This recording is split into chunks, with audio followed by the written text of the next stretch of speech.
ദിവ്യാണി ഇതിനു മുമ്പും വന്നിട്ട് പോയത് ഒരു പ്രോഗ്രാമുമായിട്ട് ബന്ധപ്പെട്ട് 1 വർഷം മുമ്പ് വന്നു എന്ന് എനിക്ക് തോന്നുന്നു. അന്നും ഞാൻ ആക്ച്വലി വർഷത്തിൽ 3-4 തവണ വരാറുണ്ട് നൃത്ത പരിപാടികൾക്കായിട്ട്. കഴിഞ്ഞ തവണ ഞാൻ ഇതിന് മുമ്പ് വന്നത് ശിവരാത്രിക്ക് ഒരു പ്രോഗ്രാമിനാണ്, മാർച്ചിലാണ് വന്നത്.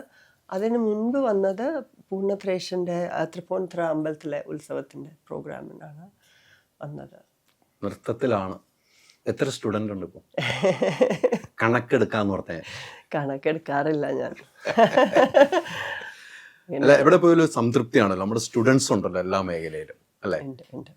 അവരുടെ വളർച്ച കാണുമ്പോഴും നമുക്കുണ്ടാവുന്ന ഒരു അഭിമാനവും സന്തോഷവും അതിനപ്പുറത്തേക്ക് ഒന്നുമില്ല ജീവിതത്തിൽ. തീർച്ചയായിട്ടും ഒരുപാട് സന്തോഷമാണ്. അത് ഒരു പക്ഷേ ഒരു ടീച്ചറിൻ്റെ മകളായിട്ട് അല്ലേ ജീവിതം മുഴുവൻ. എൻ്റെ അമ്മയും അധ്യാപികയായിരുന്നു, സംസ്കൃത അധ്യാപികയായിരുന്നു. അതിൻ്റെ ഒരു ബാക്കിംഗ് ആണ്. പിന്നെ അവിടെ ചെന്നിട്ടും ഇപ്പോൾ 20ാമത്തെ വർഷമായിരുന്നു കഴിഞ്ഞ വർഷം. എൻ്റെ ഡാൻസ് സ്കൂളിൻ്റെ ആരംഭിച്ചിട്ട് 20ാമത്തെ വാർഷികമായിരുന്നു കഴിഞ്ഞ വർഷം. ഇതിപ്പോൾ 21ാമത്തെ വർഷമാണ്. അപ്പോൾ അതിനൊരു പറഞ്ഞ പോലെ തന്നെ പഠിപ്പിക്കുന്നതും അവരുടെ വളർച്ച കാണുന്നതും അവർ നമ്മൾ പഠിപ്പിച്ചു കൊടുത്തത് കണ്ടിന്യൂ ചെയ്യുന്നത് കാണുമ്പോഴുള്ളൊരു സംതൃപ്തി അത് വേറെ തന്നെയാണ്. ഒരു ടീച്ചർ എന്ന നിലയിലാണ് ഏറ്റവും തൃപ്തിയുള്ളത്, ഒരു നടി എന്ന നിലയിലാണോ? അങ്ങനെ പറയാനായിട്ട് ബുദ്ധിമുട്ടാണ്. കാരണം ഇതിപ്പോൾ അച്ഛനാണോ അമ്മയാണോ ഇഷ്ടം ആ ഒരു ക്ലീഷ പോലെ ആയിരിക്കും. കാരണം അങ്ങനെയില്ല. നൃത്തത്തിൽ നിന്നും അറ്റൻഷൻ കിട്ടിയിട്ടാണ് അഭിനയ രംഗത്തേക്ക് വന്നത്, അതായത് യുവജനോത്സവ വേദികളിൽ നിന്നുമൊക്കെ. അപ്പോൾ അവിടെ നിന്നും സിനിമയിൽ ചെയ്തുകൊണ്ടിരുന്നപ്പോഴും അമ്പലം പ്രോഗ്രാംസും അവാർഡ് പ്രോഗ്രാംസും ഒക്കെ ആയിട്ട് ഡാൻസിൽ സജീവമായിരുന്നു.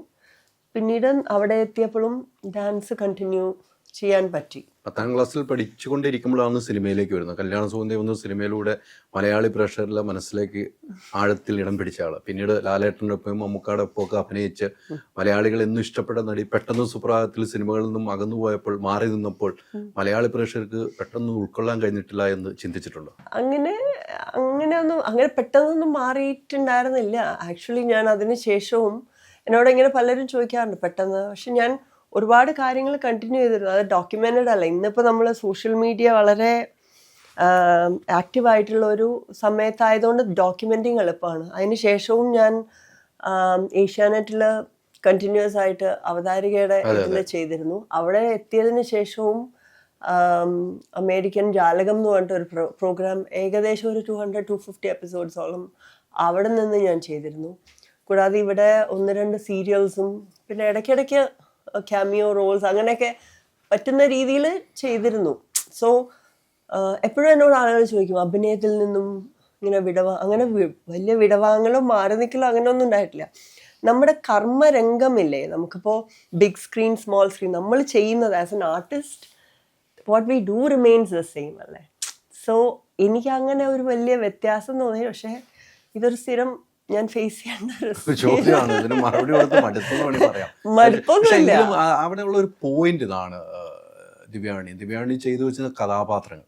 എനിക്കിപ്പോഴും എൻ്റെ മനസ്സിൽ ചിരി വരുന്ന മറവത്തൂർ കനവിലെ ആ ശ്രീനിച്ചേട്ടനുമായിട്ട് ആ വെള്ളം അടിച്ചതിനെ കുറിച്ച് സീരിയലുണ്ട്. പിന്നെ രാവിലെ തൊട്ട് വൈകുന്നേരം വരെ ഓട്ടണം, ഒഴി പിടിക്കാനുള്ള ഒരു ഓട്ടമുണ്ട്. അത് രാവിലെ എനിക്ക് തോന്നുന്നു ലാൽ ജോസിന്റെ ഒരു ഇന്റർവ്യൂ പറഞ്ഞതുപോലെ രാവിലെ ദിവ്യ ബ്രേക്ക്ഫാസ്റ്റ് കഴിക്കാൻ മുമ്പ് ഓടാൻ പറയും.